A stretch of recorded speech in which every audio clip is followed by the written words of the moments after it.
we are opposed around the world by a monolithic and ruthless conspiracy that relies primarily on covert means, on infiltration instead of invasion, on intimidation instead of free choice,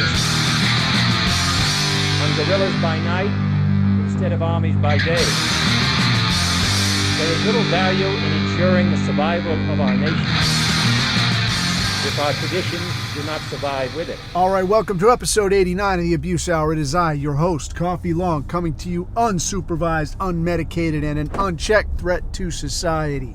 All right, man, I'll tell you something. I am tired like 10 motherfuckers, but I think, and I rarely try to make a prediction like this, but I think I have what could be a pretty solid episode. I had some things to think through and some things to put together, but today I want to talk a little bit about, not so much about the goings-on that are out there, although I got to look at the news because I am recording this on a Friday, and the big news always comes out on a Friday.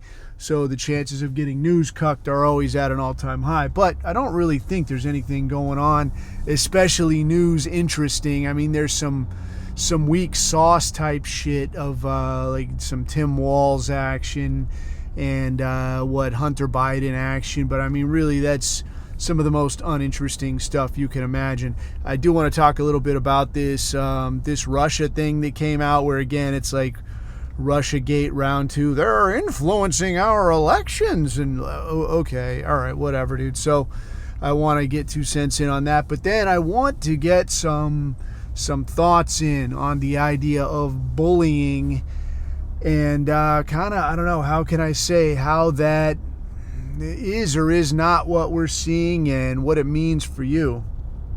And then lastly, I want to end on the rare and infrequent white pill, something of a white pill, something of a little pick-me-up, a little get-out-and-get-some type thing. But we'll save that for the end. So, fucking hell, I'm about to get run over by a fucking UPS guy. Oh, shit, he be eyes and teeth and shit. Oh, man, never a dull moment.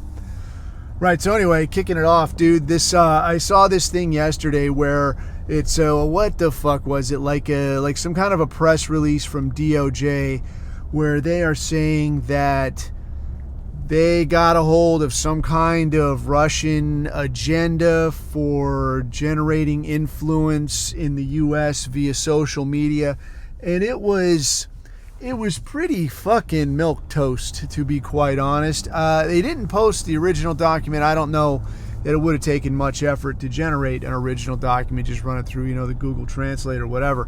But it was this translated document, and it was talking about, here's the way that we want to talk through influencing on social media. These are the things that Americans care about, and we want to push them in a direction that benefits Russian interests. And really, why would you not? I mean, you are a world superpower after all, and let's not fucking front like the U.S. doesn't do this shit. I mean, we stand up entire color, like the phrase colored revolution, right? It's not like a revolution of colors, but when they say color revolution, they're talking about like the green revolution, the orange revolution, all these things that go on that are obviously U.S. sponsored in all these different countries, that really just benefits, well, not me and you Americans, but the people, pulling the wires. Those Americans, the people, going out and doing wacky shit in your name with your tax dollars. It definitely benefits them, and it definitely goes on. So I don't know what this pearl clutching bullshit is of like, oh my God, can you believe the nerve of these people? But moreover, it just strikes me as odd, I guess, because looking at the things that they're hitting on. They're talking about inflation. They're talking about the cost of living. They're talking about how white people are being marginalized and pushed out of their own society. They're talking about all manner of privileges for minority and bunny ears colored people. So, like, where's the fucking mystery, dude? Like, what's the angle here? What's the part that's like, oh, these motherfuckers? Like, no, it's pretty straightforward, dude. These are all things that are pretty obvious. I don't need a CNI dog to figure this out, right? But moreover, it's odd to me that, I guess the thing that always sort of, I want to say, intrigues me, if you will, about Russia is that it's so fucking foreign and it's so fucking remote. And I guess like if you've ever, like if you're a military dude or you've done some travel, like any appreciable travel, you start to understand how big the world is, man. It's a big fucking place. And it's made to seem small, you know, via the internet and so on, but it's a very big place. And to actually go to some of these places, these far away places in these far away corners, it's a long trip. And you start getting to where you don't know what day it is. You don't know what time it is. You can't really say with any degree of certainty how long you've been traveling. So you get somewhere and you have no idea. It's like the middle of the night, but I don't know if it's today, it's tomorrow. I'm looking at my watch. When did I leave? What's even going on? And if you call back home, then it's like, hey, how long have I been gone? You know, it's very weird. So looking at the fact that like a Russia is this far away place, and then knowing that somehow they're in a position to like hit the nail right on the head. They're like, yeah, these are the things that Americans give a shit about. These are the things Americans are concerned about. These are the things we can say that are going to resonate with these people. This is how we can proceed. And then somehow just hit the nail right on the head. And you're like, yeah, that does piss me off. Yeah, the fact that, you know, I can't go to a college, you know, unless my scores are just off the fucking charts. But Tyrone can walk right in there. Or even more so, now like an illegal alien can walk right in there like, oh, we need more of you. You're what we want. And walk right in there and get a seat at the table. I can't do that. Real head scratcher. You don't got to be a fucking rocket scientist to recognize this shit. So it really only leaves us with like two options. So on one hand is that somehow these Russians are over here figuring out what flips your switch and what gets you going and what you care about. Somehow from the other side of the planet, they're able to do this when the people in your own country aren't able to do it. These people out of 360 million people want to claim that they know better than anybody. I know better how to lead this country. I know what you need. I know what you want, and I know how to get it. They know better than any of these people what's on your mind. Yeah? And somehow they're going to exert undue influence because of that. Or option two is the people driving the train in this country do actually understand. They do actually know what's pissing you off and what's on your mind. Because really, this ain't a fucking hard equation to solve, right? This ain't difficult. It ain't tricky. It ain't rocket surgery. They know what's going on. That's what I think. So either they don't know and the Russians are figuring out better, or just like the Russians, they also know, only they don't give a fuck. And they've been bullshitting you the entire time. To say like, oh no, you're not being replaced. Oh no, you're not being marginalized. Oh no, you're not being ripped off. You're actually getting a fair shake. In fact, the guy that we're pushing you out of the way to hook up, the guy that we're turning a blind eye to as he rapes and murders people in your neighborhood, now that guy's still actually getting the short end of the stick, and you still owe him. So don't badmouth him, or we're going to come for your ass. So for my money, they do know this shit, and they're just lying to you. So in either scenario, though, does it not suggest that just maybe it's time for a change in the lineup? And for my money, quite honestly, you could pick just about anyone. Have a random fucking drawing. Some autist out of some neighborhood somewhere that doesn't really know shit. Present the guy with the simple fucking questions. Hey, do you think we should send a few $1 billion to this country on the other side of the planet that doesn't do shit for us? I don't see why we should do that. Good job, autist. Look at that. You're already out in front. You're already winning. You're already doing a better job than the people who say that they know better than anybody and have been at this for decades. Wow, amazing. Incredible autist. Nobody has autists like us. The best autists. We have amazing autists here. So that whole thing, I don't know where they're going to go with it, and I'm not sure exactly what the gripe is. I guess the understanding is something along the lines of there was some pool of money pushed out to different, bunny ears influencers.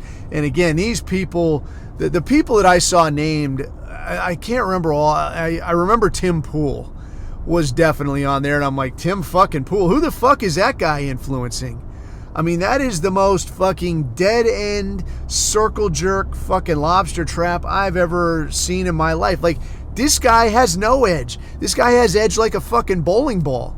All right, who the fuck is taking their cues from Tim fucking Pool? All right, I mean, this is the most milquetoast of broke dick fucking takes, dude. I mean, if a dude's coming out there and saying, like, you know, I feel like there's, like, some rich people that are, like, exerting influence and, like, they kind of hook themselves up, but you end up paying. Wow, dude. Wow, how did you come up with that? I mean, you got, like, a crystal ball or some shit? I mean, oh, this is amazing, right? This is not a hot fucking take. Get the fuck out of here. So somehow this guy is getting money pushed to him, and then it comes out that, like, somehow it was getting piped through this Russian interest group and then onto him. And I saw a tweet from this guy yesterday from fucking Tim Pool, and he's talking about, he's no shit talking about, yeah, you know, I got some funding, but I was totally unaware that there was Russian influence. So actually, like, I'm the victim here. And I guess in a way, you know, yeah, you didn't know where this money came from, and somebody hands you like some pretty perfectly fucking obvious talking points that, I mean, I'm not making many different talking points here. I'm just calling it what it is, though. I'm perfectly willing not just to name the disease, not just to name the symptoms. I'm willing to name the cancer behind it. Yeah, and I think that's where the difference is. Where, like, yeah, these cats over here that are pointing the finger and saying the words, we're not going to fund these idiots. But Tim Pool, so in a way, you want to say he's a victim. Sure, he's a victim. He's a victim of his own mediocrity, if he's a victim at all. Like, you're a victim of you, Tim. You're a victim of you having no fucking balls. You're a victim of sitting there with no fucking spine and saying the broke dick milquetoast words that get put in front of you for a few dollars more. And me, I'll fucking re-emphasize, man, that, like, I only do this for the fucking rants. I only do it for the lulz. I don't get shit. I have zero sponsors. I have zero connections. I mean, I guess I could say I do know a few people in a few places just based on my previous life, but I don't get anything that I'm not disclosing. Like, I don't get fucking paid. I don't get fucking funded. I don't got any inside baseball that pretty much nobody has. All I have is fucking experience. Experience and a willingness to call a thing what it very obviously fucking is. But to that end, then, I mean, there's not too much else to say about that. I mean, it just kind of is what it is, and I'm sure they're going to run with this. They're not going to let this thing lie, and I don't honestly know. Like, I have seen a lot of people that are like, who gives a shit? I mean, because that's the thing. I think a lot of these people do come with this mindset that you can run the same gag twice. Because, I mean, we've seen them float. Like, we've seen them float a few of these cop on black stories, and everybody's like, man, fuck you. We've seen a float, they floated a couple of these like bird flu or swine flu or some kind of flu, fucking, Bornean cannibal flu or what the hell ever, and everybody's like, man, fuck you, I'm not doing that again. You can go piss up a rope. Literally everybody. Even the most hoax-buying, fish hook in the mouth COVIDiot is like, yeah, I'm going to probably they'll just sit quietly. Nobody's getting excited about, we have to stop the damn virus. Like, that's not happening no more. All right. And I think it's going to be the same with this shit, where it's like, oh, Russia, bro, can you guys believe what? And everybody's just going to be like, you know what, man, fuck you. This is fucking stupid. So it is kind of an interesting case of the electorate being a little smarter than these clown dicks anticipate and thinking that, yeah, we can run the same gag twice, but nobody's buying it. So where it goes from here, I guess we'll just have to see. But moving along, oh, this is what I wanted to hit on. I spent yesterday, as promised, man, Albania-posting. I promised some Albania-posting, and I read up on it, and there is some interesting shit, man. So I read up on Albania, and I will say that I don't know, dude. I gotta spell the whole thing out, man, because there's a lot to take in. There's a lot to take in, and there's some fucking laughers in here. But check this shit out. So the Albanian thing, I don't even remember. I think it was because I was saying something about that Liam Neeson movie, that Taken shit, where like the human traffickers were these Albanian fuckers, and like, okay, they're Albanian. I'm like, what do I fucking know from Albanians, right? So somebody was like, and then I thought it was like a gag in the chat where it's like, yeah, bro, Albanians, let's get to that. And then nobody says anything, and I'm like, are you guys just fucking with me? Is there some kind of Albanian meme that I just don't get? But apparently not, man. So I looked into the Albanian thing, and check this shit out. You're going to love this shit. So Albania is, it was formerly controlled by the communists, right? Like it's this kind of mountainous, rural shitbox state. And if you're Albanian, I'm fucking sorry, Holmes. But also, too, if you're Albanian, there's apparently like at least, I want to say it's like 3 times more Albanians living outside Albania than actually in Albania. So don't act like, you're fucking butthurt. If you're Albanian, you're like, this is my country, bro. I can't do an Albanian accent. I have no idea what it sounds like, right? But you can't say like, bro, my country. Like, no, you don't even live in your country. You fucks don't like your country. Don't come to me with some kind of like, bro, my country. But so I read up on this shit, and Albania is like this little shitbox of a country, right? And I guess it had been rolled into the fucking Yugoslavian tip a while back and got its independence in 1991, I think it is. So prior to that, it resisted, I guess it had resisted the Ottoman Turks for quite a while, and this is like their claim to fame, and I can't remember the guy's name. It's the statue, the guy on a horse, and it's like their, medieval, folk hero. But this guy had resisted the Ottoman Turks rolling in, and then shortly after he died, they rolled in anyway. So it's kind of like, okay, well, cool, holding off for a while, like good work, Albanians. But this was like a 15th century type thing. It became what it became. The Ottoman Empire kind of crumbled, but obviously, like, just looking at the people and looking at some of the customs and the culture, a lot of that weird shit stayed on. And I'll get to that, dude. Like, a lot of that Arabic, that Muslim culture, the superstition, some of the behaviors, this shit, it stayed on. And I'll get to it because it's fucking hilarious. In any case,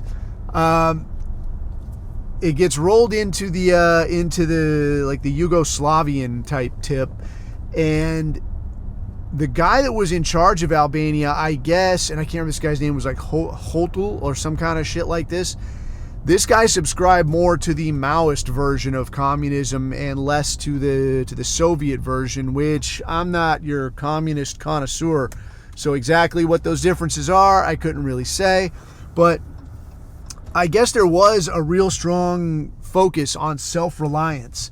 So kind of like, a lot of us talk about, like, there was a big push for, like, you got to be able to take care of yourself. They really pushed the literacy rate thing. They really pushed self-sustenance, like you being able to provide for yourself, care for yourself, take care of yourself.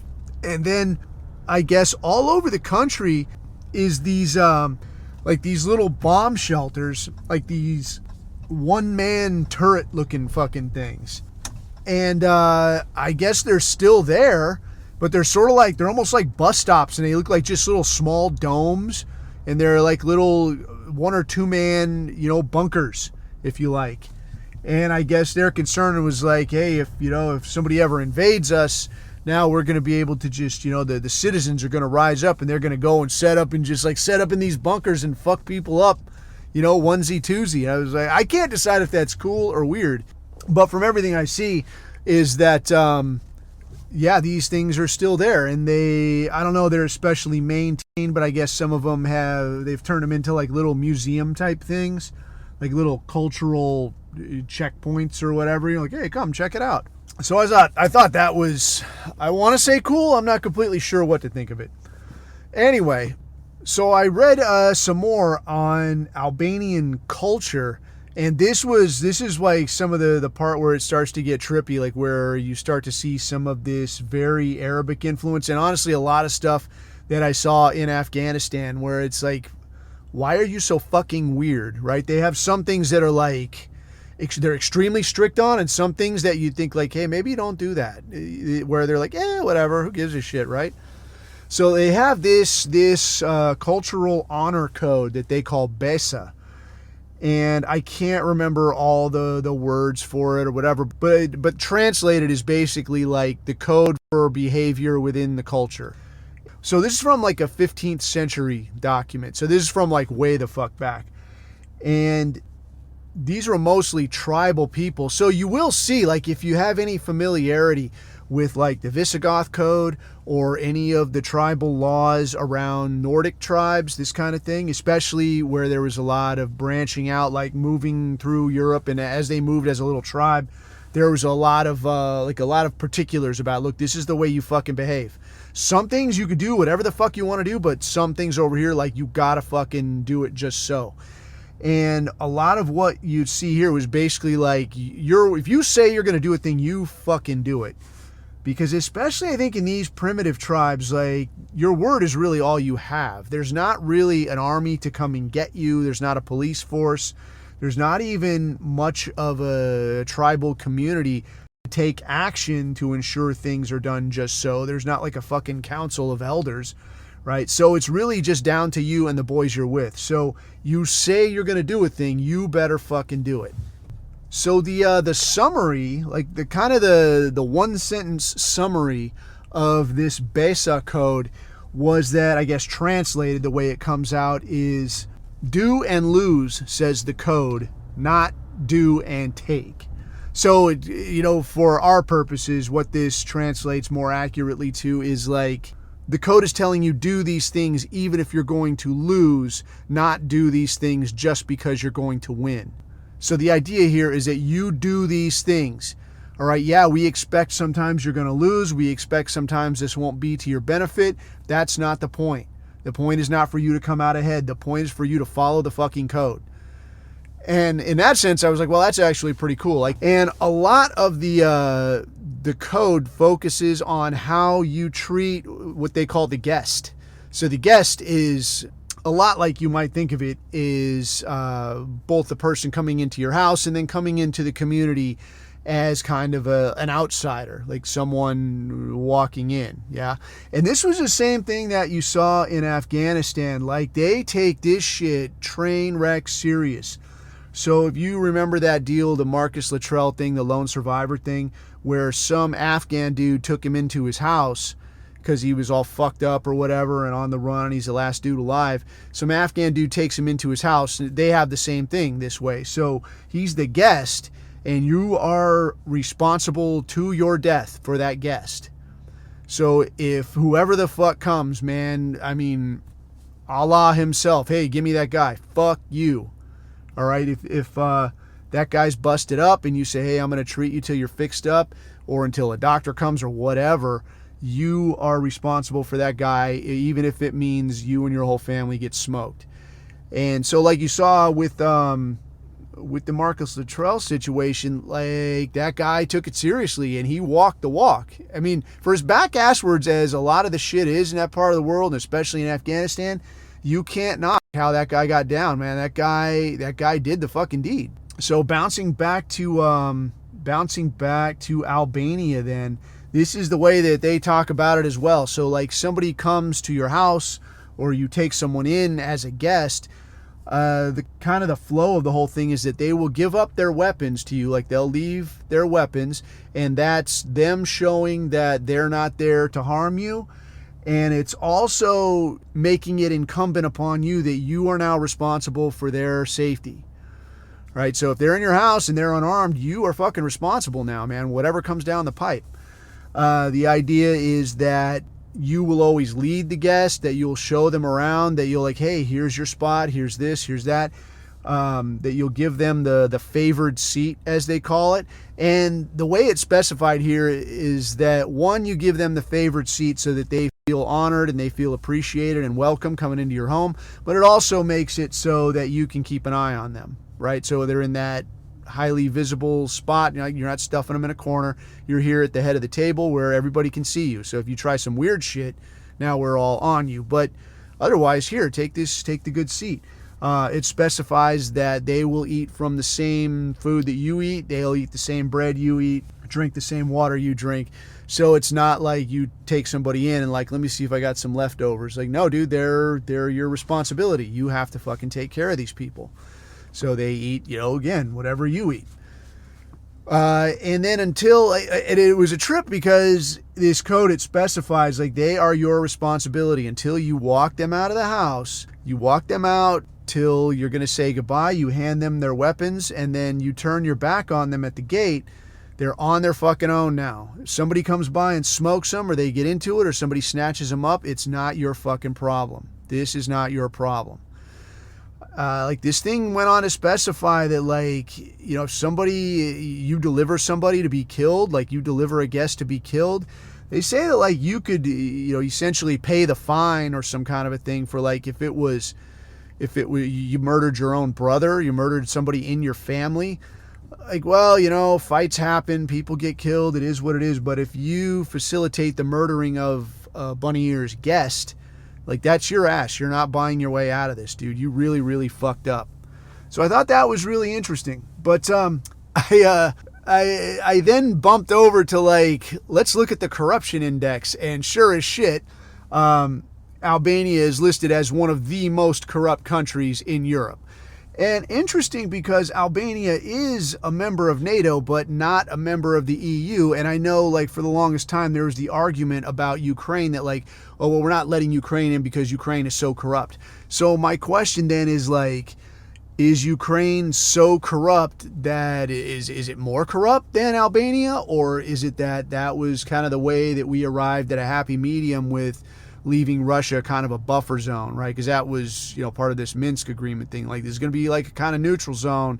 You guys stay the fuck over there. We'll stay over here. Everything's everything. But with Albania listed as one of the most corrupt countries, certainly in Europe, it made me look a little deeper. And surprise, surprise, surprise to fucking prize, I look, and on the Yad Vashem website, they're talking about the way that Albanians would not turn over Jews fleeing, the Third Reich and fascist states, well, Germany and Italy, like, would not turn over any of the Jews that fled to Albania. So, as you can imagine, I wonder how this got so fucking corrupt. But it talks about, like, reading the general history of Albania. It's technically an atheist state. And I don't know exactly how you mean atheist. Maybe if that's a holdover from the communist era, or if that's just to say, like, the government doesn't take a position on religion, and they run on about, like, well, there can be a church and a synagogue and a mosque all in close proximity and everybody just gets along. And I'm like, bullshit. I don't believe this for a fucking second.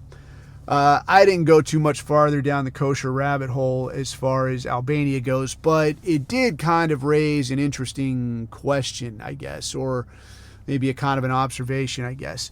Because when I look at, like, these tribal laws, right, this BESA, this kind of code of conduct, for how a person behaves socially, it would seem, that it's a very strict code of conduct. And look, man, this is the way you're going to behave, and this is the way that people should expect to get treated when they're here, and this is what you're responsible for. But for my money, to the same, well, fuck, not even to the same degree, but to a much greater degree than what we have in America, this thing leaves a lot of room for somebody to wade in and really exploit this, right? That, like, somebody shows up on your doorstep and is, like, rubbing their little hands, and they're like, hey, guy, come out here, guy, I'm in bad shape, I need a little help. And they can't fucking refuse you. Right now they come out here and they're like, Shlomo, again, what is it that you need? I just need a place to sit for a little while, guy. Oh, I think I might stay. I think I may stay just a little while. And now you're stuck, right? Now you're stuck with these fucking clowns. But it reminded me of a saying that I had read a while back when I was much, much younger, in my formative years, and I had read a book on criminal psychology, like the mindset of the criminal.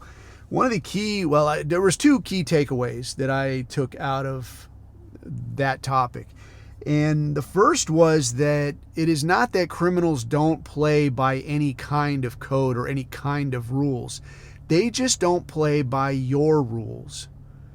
So when you're talking about, like, cops or society, you can look at it that direction. I think you could also look at it from the direction of someone coming in looking to subvert society. Right? It's not that these people don't play by any rules. They just don't play by your rules. It's not that they're on no program. They're just not on your program. So what you see, when you see cops or whatever, politicians or shit during press conferences, and people are talking about, well, he's a madman, he's insane, he's crazy, he's unpredictable. No, dude, he's just not playing your fucking game. All right, maybe people are, there are crazy people, nutty people. There's fucking screwballs everywhere, right? But to make that assumption, almost give somebody a free pass. Like they've got no program, they've got no plan. There's no way, oh, gee, it's completely unpredictable. It's like hood logic, right? Like, oh, who could have guessed? The usual suspects. Another target looted. Who could have guessed on this? But the other thing that I took out of that particular book, and I can't even remember what it was. It was a long, long time ago. But there was a what was described as an old Italian saying that was, the law is like the spider web. It catches the fly but allows the eagle to fly free. And that really stuck with me insofar, especially now when we look at what's going on in places like UK, in Western Europe, and this kind of thing. This is something that we see play out like in spades. And this really, like, it kind of hit me right in the face as I was looking at some of these clips of some of this shit going on. Because I know you remember, like, you've seen these videos of, Muslims coming out in, like Sweden or Germany or UK, and they got their fucking machetes and they're out in force and they're just beating the shit out of people. And like cops will come out and they're like, oh, come on now, come on, let's behave, lads, come on, easy, fellas. And these fuckers are just going whole hog, and they're throwing shit and swinging and going fucking nuts.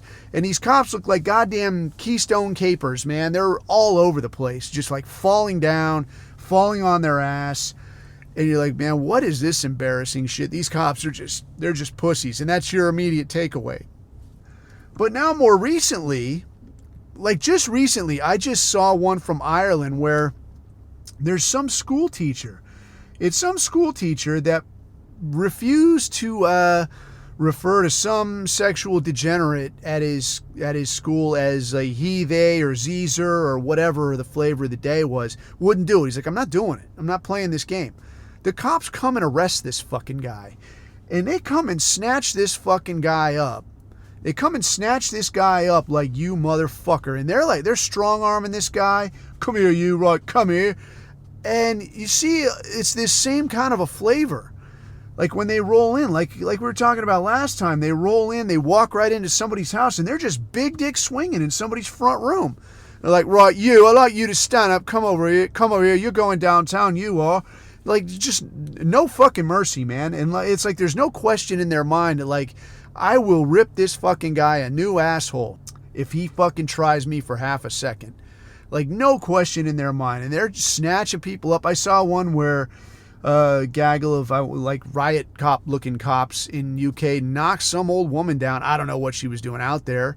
I mean, I don't know if she was being a pain in the ass or what, but I mean, at some point, right, there's got to be a reasonable use of force. I mean, I'll tell you, I did a lot of hits and I ran into a lot of old women, lots and lots and lots of old women. I didn't ever have a need to knock them on their ass. I mean, I knocked a lot of people on their ass, but never like some old woman on a cane. All right, I see this old woman on a cane, and these guys are knocking her the fuck down, and she's like, she can't fucking get up. And she's like, my cane, and like, they're like, I don't give a shit. And I think finally one guy reaches back and kind of throws it to her, and is like, get the fuck on then. But it's like, god damn, dude, like, how is it so different, where you're literally merciless against these people who aren't really resisting, but then against these people that are like, fuck you, come and get it. Now suddenly you're like bumbling fucking retards falling on your asses. I mean, an absolute joke of a force. And like, what can you fucking make of that? And it kind of brought me back around full circle to that little saying about the law being like a spider web, because I think us as white people, we have this tendency to like, dude, I don't want to cause a problem. I don't want to run afoul of the law. I want to get along in the society that I'm part of, right? I don't want to be the problem.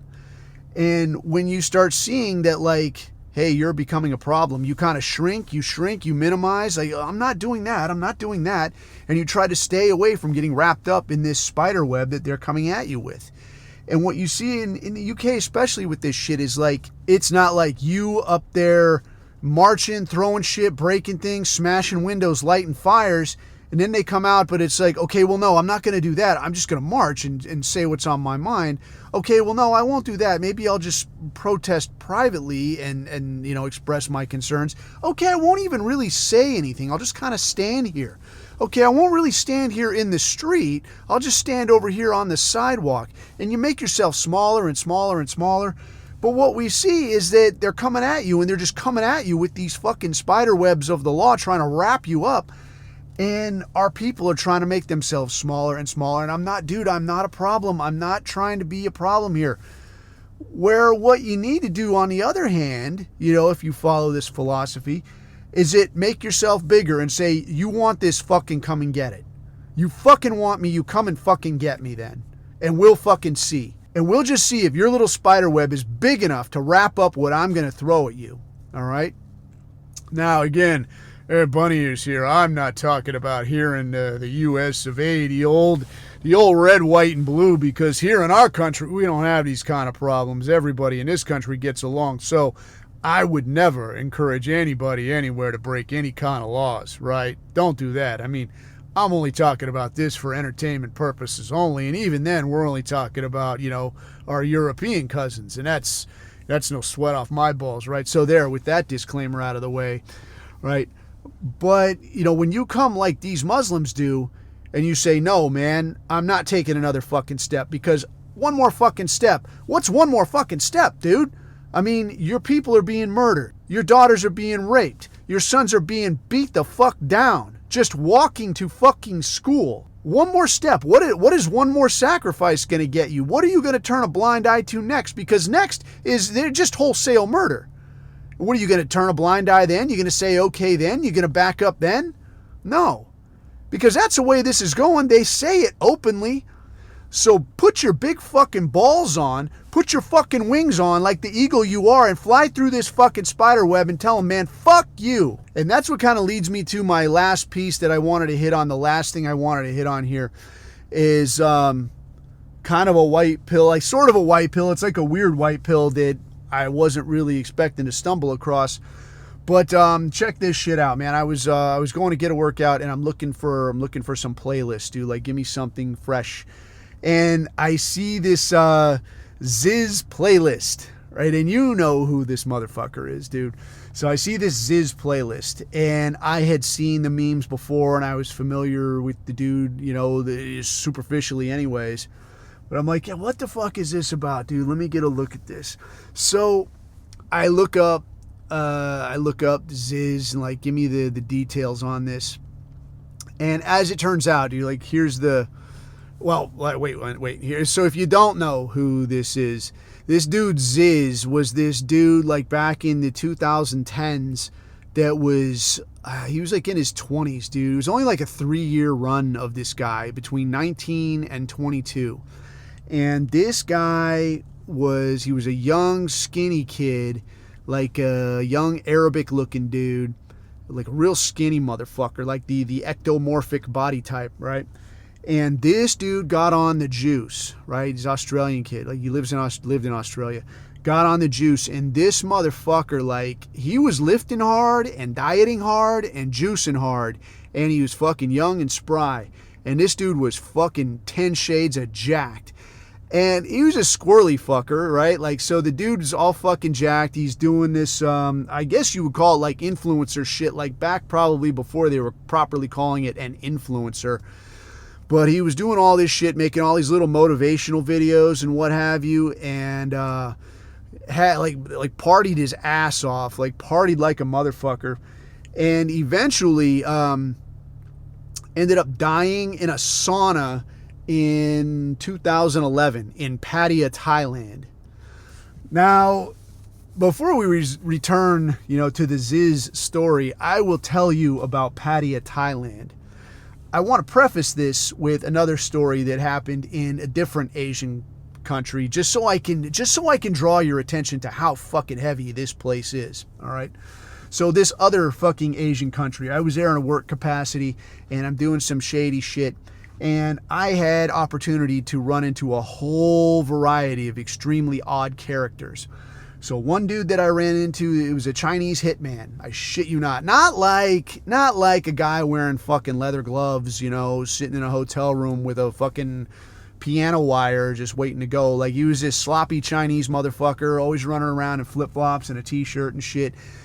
Kind of a fat fuck. And he's actually a funny fucking guy. But, dude, this guy was a fucking murderer, dude. Like, no question. So where I'm at, there is there was a lot of Muslim separatist activity.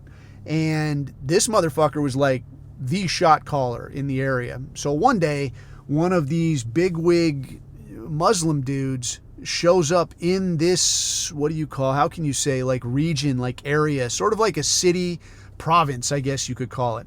Shows up over here and is cruising around one of the little walking street markets, right?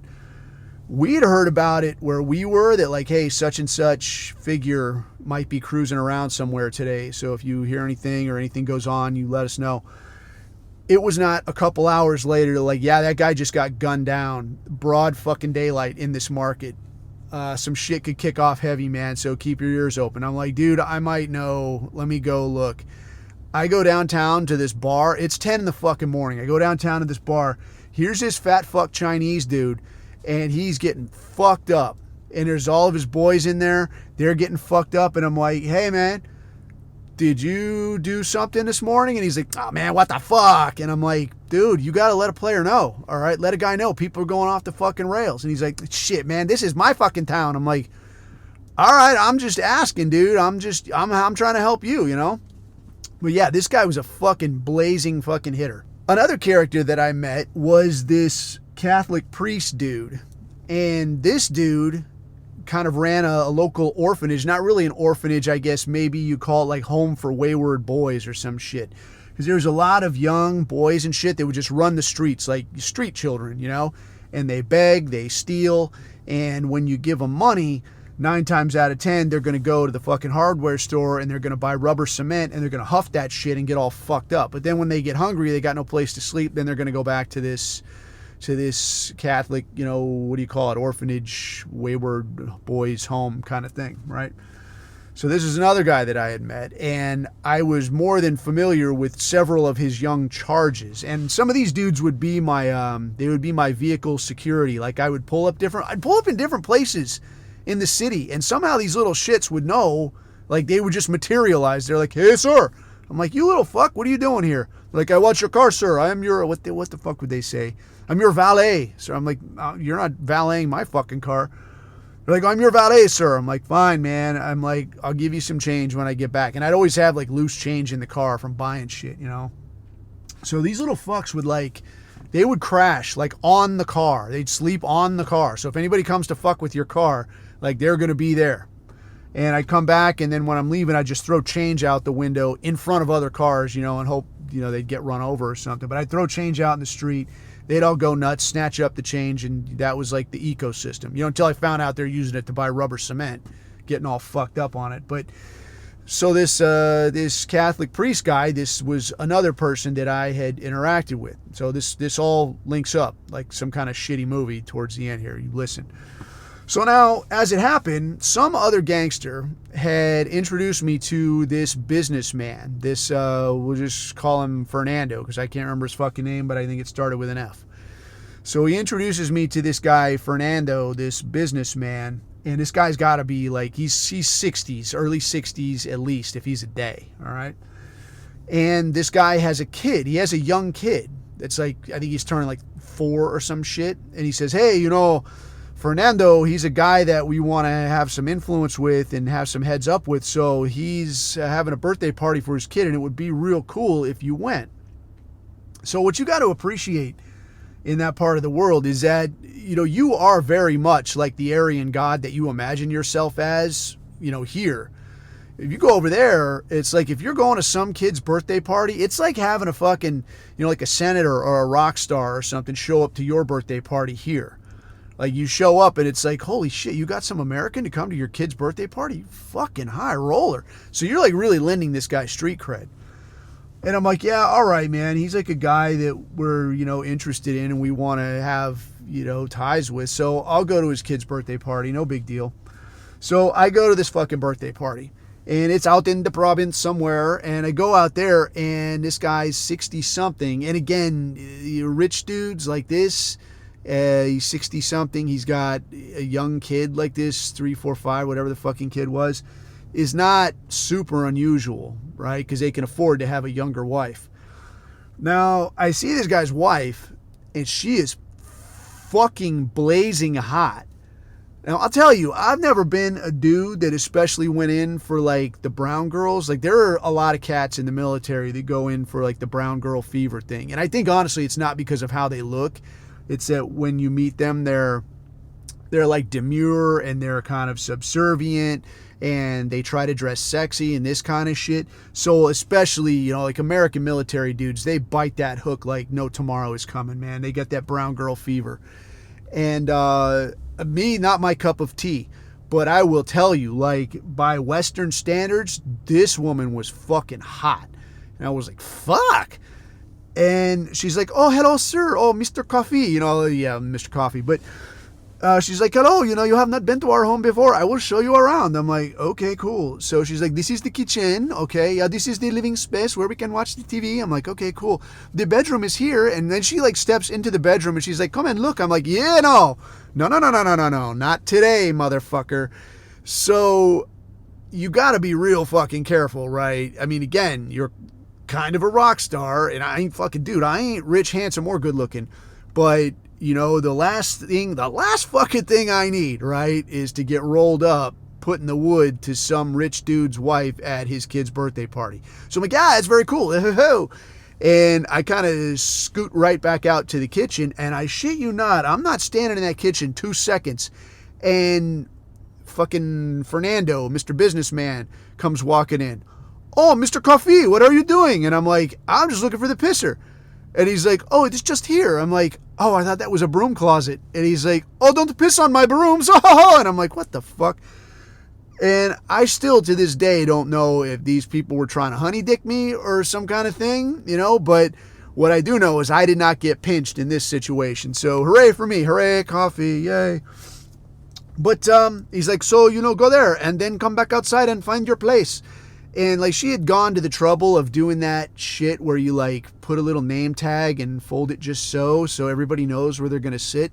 So I'm kind of sitting in the back with the not family, like the other people that are, it's like his family and her family and the extended family and all this shit. They're all there. And I'm sitting in the back, and now I go and sit down, and to my right is the hitman. To my left is a Catholic priest and some nun.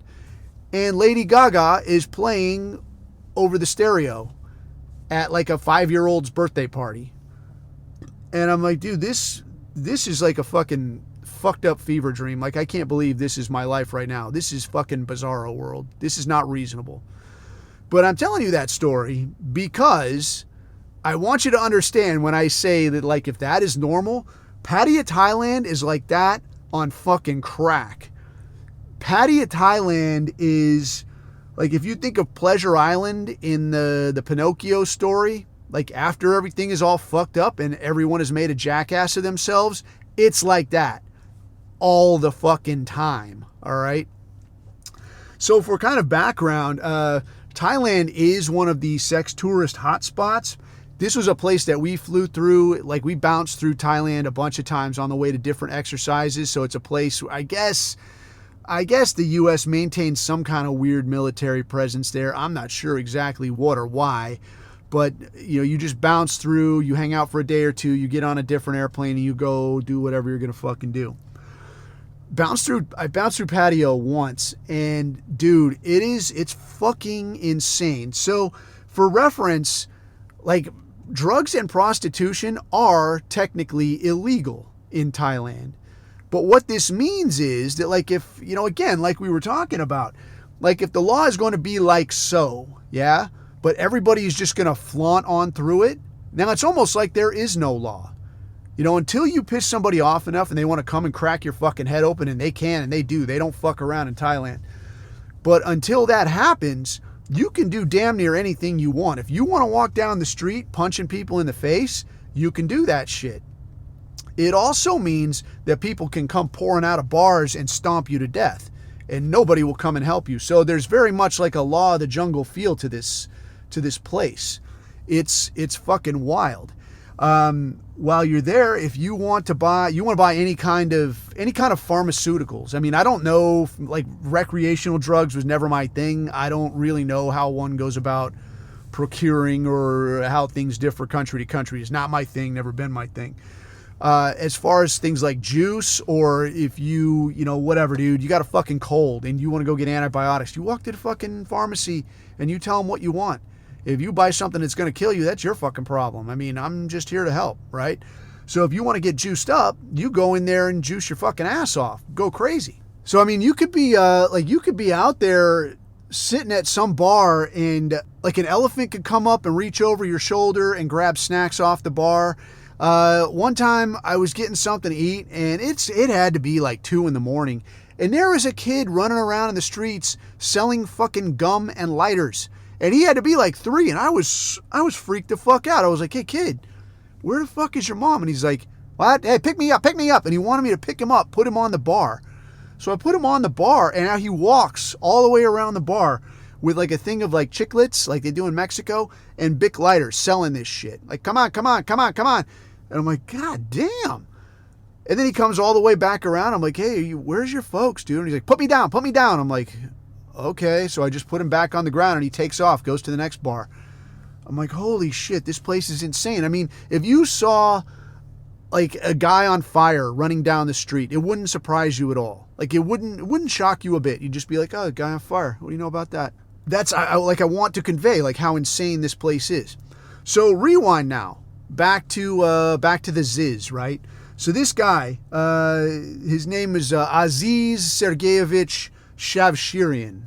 All right, so he was born in the Soviet Union just as it was falling in, I want to say, Armenia. And then his family moved to Australia. So when you hear this guy talk, like he's got these little videos that he makes, and he's like, come on, fuck you, let's get fucking shredded, you cunts. And like he's obviously fucking talks like an Australian. But he looks, he's got like this dark skin, and he's Armenian, right? So I don't know where that falls out. It's not exactly street shitter. It's not exactly Arab. It's fucking Armenian, whatever, right? So this guy gets into the juice. He's a skinny little dude, gets into the juice when he's like 19 and just blows the fuck up, dude. But stays, like doesn't eat shitty, but just gets super fucking shredded, man. And super fucking jacked. And he's going to all these music festivals. He's going to all this fucking partying shit, doing all this shit. Like this dude started blowing up, man. And he's doing all these photo shoots and all these campaigns and all this kind of thing. And it just becomes this thing. And this guy just kept on fucking partying. And he dies in a sauna in Pattaya. And like we talked about before, dude, like between the juice and the recreational shit, this shit will fuck you up in a hurry. You don't want it, all right? This dude did not get the memo, and this dude checked out of heart failure at age 22 in a fucking sauna. Then his room got looted. Like whoever, I don't know, somebody found him, stole all of his shit that was there at the sauna, went back to whatever hotel he was at, cleaned out his hotel room, and booked down the road. So there's differing stories. Like the official story is that he had a congenital heart defect that wasn't detected, and okay, guy. The other more reasonable speculation is that he just OD'd, which again, not unreasonable at all. And then there was some speculation that he was actually in Thailand to get a nose job, and that his nose job got all fucked up, and that he just checked out on his own, punched his own ticket. So in either case, it is what it is, dude. He was like a fire that burned bright and then, left the scene before he got old and busted like yours truly, right? But the reason I bring it up, man, is because like it is a meme. Like the Zyzz thing is a meme. The thing of like, we're all gonna make it, bruh. That's where that's from. It's from one of this guy's little videos that he made. They're like, come on, bro, you're not going to be a fucking wink cunt. You're not going to just sit there. You're not going to sit there admiring from afar. We're all going to make it, bro. We're going to get fucking jacked. All right. And I'm sitting there and like, in the real world, I can look at this and say that like, yeah, this is bullshit, dude. Like, you got all fucked up on all these drugs. You got fucking dead. That's a big fucking L, But what I looked at and what I dug was looking at a young dude, looking at a 22-year-old guy and that fucking fire, just that little flame for just a second. And as negative as I get most of the time, all of the time, to see a young dude with that flame that was like a scrawny little shit that was going to be nobody forever, is just going to go through life like a schnook, to see that he had made it just for a little while, to see that like, man, the world could be okay, things could go well, I could inspire somebody else. To see that in somebody else, it fucking fires me up, dude. And it makes me want to share that with dudes like you, because I know we get down in this thing that like, man, everything is so fucked, everything is so stacked against us, we're so fighting uphill, our numbers are fucking dwindling. But I'm going to tell you what, man, I want to tell you, just like with the fire that I saw in that dude, that you grab onto your big balls, man. You wade the fuck out there. You grab onto today. Get out there. Enjoy one day in the fucking sun. Look out there and see what you can make of yourself. Whether that's getting your ass in the gym, whether that's starting that book you wanted to write, talking to that girl you wanted to talk to, tell that one motherfucker to fuck off, quitting that job you hate, interviewing for that job you want, doing something that makes your life one step closer to how you want it to be. Because I'll fucking tell you something, nothing speaks like an example. And when you're out there living it, when you're out there walking tall, when you're out there making it, whatever your version of that shit is, other white men are going to see you and go, bro, what do you fucking have that I am fucking lacking?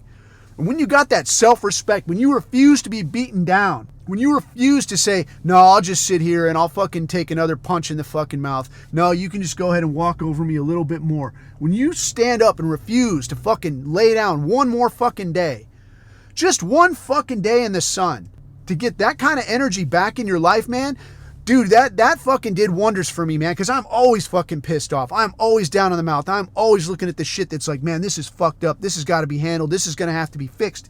But to just see just a little inspiration of like, look, man, today could be a good fucking day. Dude, you can't put a price on that. So that's what I wanted to leave you guys with today, man, is just one white pill. To pick yourself up, get out there and have one day in the sun. Because when this is all over, we're going to look around and we're all going to fucking make it, bro. So until next time, keep your eyes on the horizon, keep your neck out of the noose. I've been Coffee, and these are my takes.